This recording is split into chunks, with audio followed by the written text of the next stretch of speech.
Hey, I'm Todd. Thanks for checking out my video. I hope it's helpful to you if you do all that social media stuff that you do. You know, it's like subscribing and liking and commenting and all those buttons that you get to push. Please do so. And again, thanks for watching the video. Maybe check out the description. Might have some helpful links there for you in improving your life. Take care.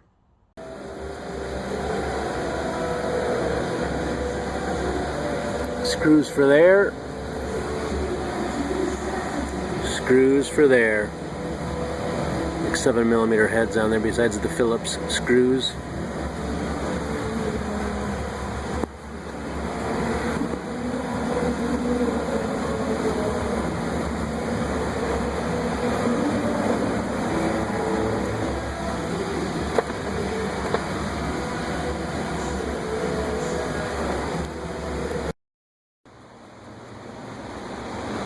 So too many steps to show you the step-by-step on the dash removal for a 1999 Jeep Grand Cherokee, but this is hopefully your end result. I think the biggest thing that keeps people from taking it out is that nut right there. It's pretty difficult to see laying under the dash. But back here you can see it is between the brake pedal and the gas pedal, above the steering, and so it is up there. So you want to unbolt it.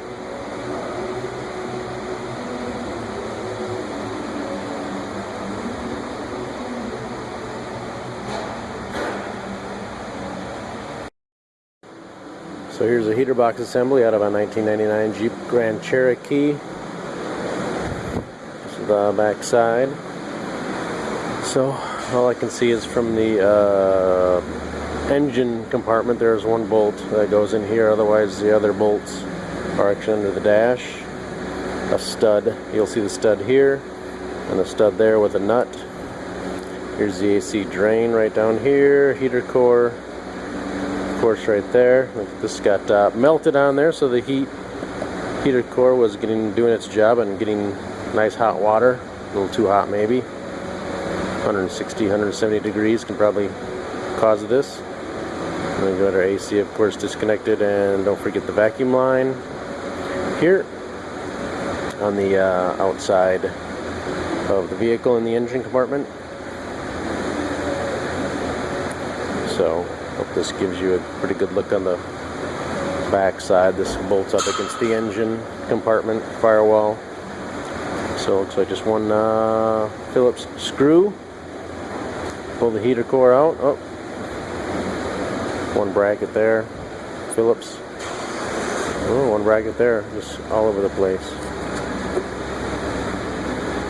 So we'll get those off and replace the heater core. So again, this is my 1999 Jeep Grand Cherokee Laredo. This is the dash put back together on the ground. The stuff that I did not need to take apart to get the dash out.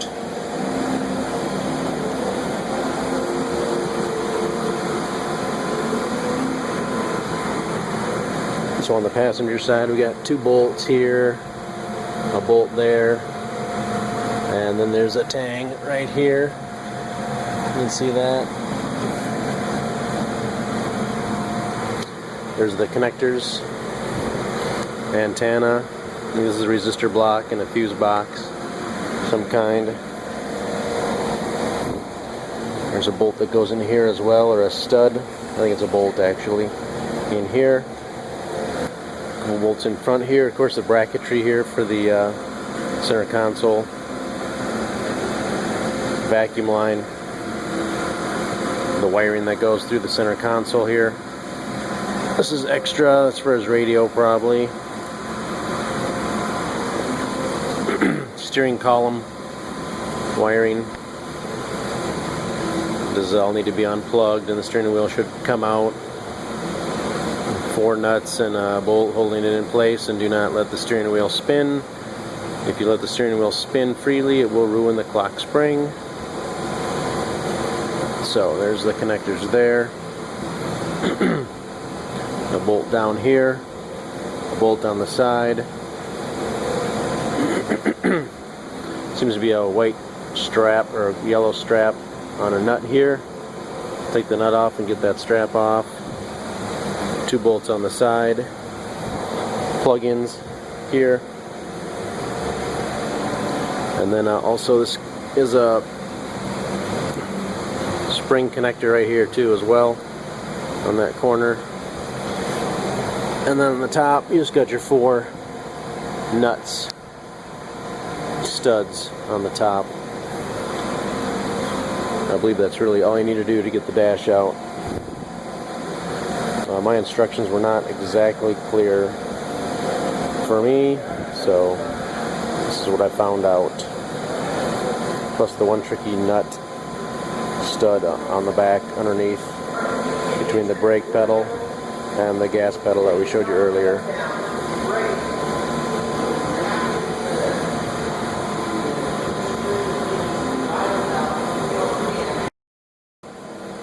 So again, this is my 1999 Jeep Grand Cherokee Laredo. This is a dash put back together on the ground.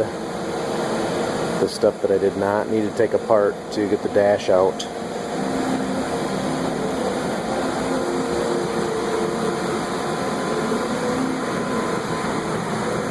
So on the passenger side we got 2 bolts here, a bolt there, and then there's a tang right here. You can see that.